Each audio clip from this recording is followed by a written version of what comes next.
Impact FM, côté jardin. Bonjour à toutes et à tous. Si vous aimez les petites plantes mignonnes, ne poursuivez pas cette chronique. La plante d'intérieur que je vous présente aujourd'hui est un véritable monstre. Il s'agit du Monstera deliciosa, une plante aux feuilles gigantesques. En effet, elles peuvent atteindre jusqu'à 1 mètre de diamètre. Un jeune plant produira même rapidement des feuilles de 40-45 cm de diamètre, voire plus.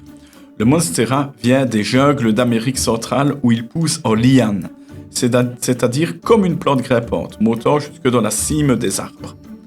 Ces grosses feuilles cordiformes sont entières dans leur jeunesse, mais sur une plante mature commencent à former des lobes naturels et même, sur les très grosses feuilles, des perforations. Le rôle de ces déchirures et trous n'est pas connu avec précision, mais 2 théories existent. L'une veut que ces trous laissent passer la lumière pour éclairer les feuilles inférieures. L'autre est que, telle une banderole ou une voile, qu'on perce de trous pour laisser passer le vent.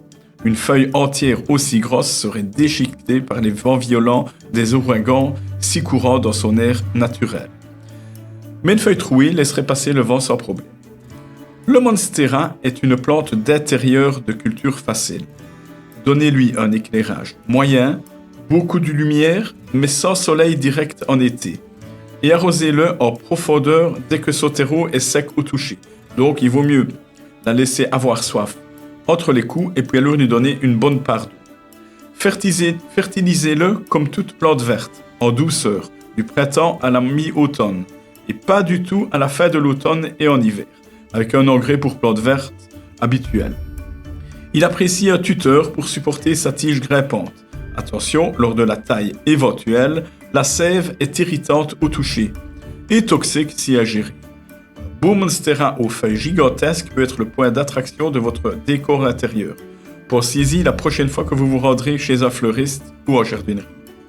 Sur ces bonnes paroles, je vous souhaite déjà un beau week-end et je vous dis à la semaine prochaine.